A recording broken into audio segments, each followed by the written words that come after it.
Halo,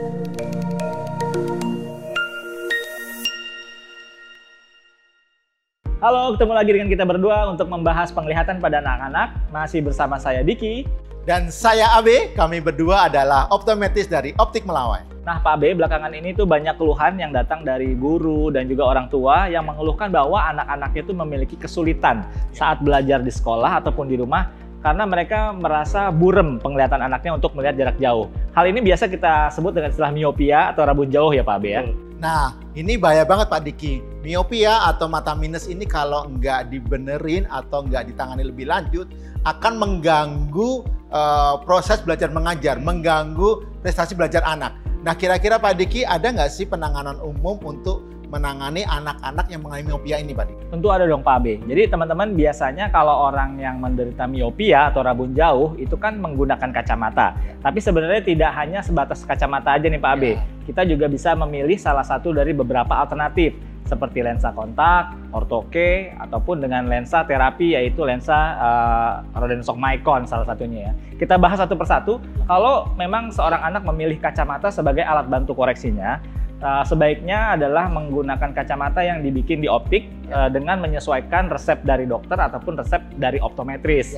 Karena dengan menyesuaikan resep tersebut, tentunya kita akan menyesuaikan dengan jarak fokusnya dan juga resep yang harus dibuat berapa. Dan tidak kalah penting adalah besaran kacamata yang cocok dengan wajah si anak tadi. Betul sekali Pak Diki. Nah, selanjutnya bila anak-anak tidak bisa pakai kacamata karena mungkin aktivitasnya di luar sangat banyak, bisa menggunakan lensa kontak atau soft lens. Jadi lensa kontak ini untuk anak-anak harus didampingi orang tua untuk memilih dan juga saat diajarkan cara perawatannya. Karena anak-anak ini kan masih belum terlalu baik untuk merawat, menjaga lensa kontaknya, juga kepatuhan untuk mengganti lensa kontak tersebut Pak Diki. Jadi perlu sekali penanganan atau pendampingan orang tua kalau memang lensa kontak menjadi solusi untuk mengatasi mata miop pada anak-anak. Oke.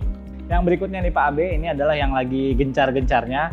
Selain kita juga bisa mengoreksi penglihatan anak, kita juga harus ambil take action ya. Artinya jangan membiarkan minus ini terus berkembang. Karena kita tahu bahwa pada seorang anak itu cenderungnya minus seorang anak tuh harus tetap akan naik Pak Abe. Karena sesuai dengan masa pertumbuhan, di mana perpanjangan sumbu bola mata terjadi pada usia anak-anak. Nah, apabila kita tidak menggunakan lensa yang tepat, kita hanya bisa mengoreksi tetapi tidak bisa menahan laju pertumbuhan mata tersebut. Nah, ini ada salah satu lensa yang kita rekomendasikan untuk anak-anak dengan miopia yaitu Rodenstock Micron Pak Abe. Karena dengan menggunakan lensa Rodenstock Micron, kita melakukan dua hal sekaligus. Yang pertama, menjaga penglihatan tetap jelas sehingga anak-anak terbantu aktivitasnya, dan yang kedua, mengontrol supaya minusnya tidak terus-menerusan cepat bertambah gitu Pak Abe. Karena Rodenstock Micron ini mampu menahan pertumbuhan sumbu bola mata Pak Abe. Ya, benar sekali. Nah Pak Diki, selain tadi dengan kacamata dan soft lens untuk melihat jauh, juga ada namanya ortokeratologi atau ortoke. Jadi ortoke ini adalah prosedur di mana seorang anak menggunakan lensa kontaknya saat malam hari, saat tidur. Itu tujuannya adalah untuk membuat korneanya lebih datar. Nah, karena kornea lebih datar, keesokan harinya anak-anak ini saat sekolah atau bermain tidak perlu menggunakan kacamata atau lensa kontaknya.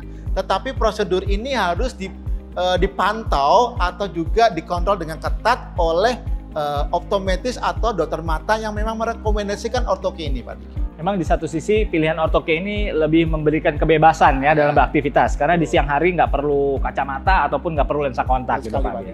Oke Pak Abe, dari ketiga hal tadi sebenarnya ada satu hal lagi yang tidak kalah penting nih. Jadi apabila kita menggunakan kacamata ataupun pilihannya soft lens untuk lihat jauh, ataupun kita memilih Rodenstock Micron untuk kontrol miopianya, ataupun menggunakan ortoke, tapi tetap saja harus diiringi atau dibarengi dengan gaya hidup yang baik.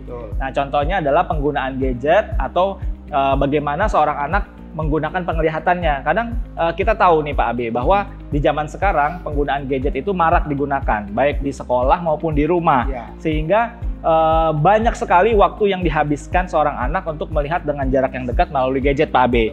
Nah, untuk itu teman-teman bisa menerapkan terapi atau menerapkan aturan 20-20-20. Artinya setiap 20 menit sekali kita melihat di media di digital devices atau media digital, selingkan juga waktu 20 detik saja untuk melihat benda sejauh 20 feet atau sekitar 6 meter Pak Abe. Untuk memberikan jeda atau break yang cukup untuk mata supaya tidak diforsir. Oke, dan jangan lupa teman-teman semua untuk ajak anak-anaknya main di luar ruangan. Cukup 2 jam sehari saja udah sangat efektif menghambat minusnya bertambah. Oke, sekian untuk sharing-sharing ilmunya hari ini. Jika teman-teman ada pertanyaan lebih lanjut, bisa langsung kunjungi Gerai Optik Melawai terdekat atau kunjungi website kami di www.optikmelawai.com. Jangan lupa untuk subscribe, like, share, dan juga tuliskan komentar kalian seputar kesehatan mata, kacamata, dan juga lensa kontak yang akan kita bahas di episode berikutnya. Dan jangan lupa, cek akurat mata sehat. Dah. Yang terbaik untuk Anda.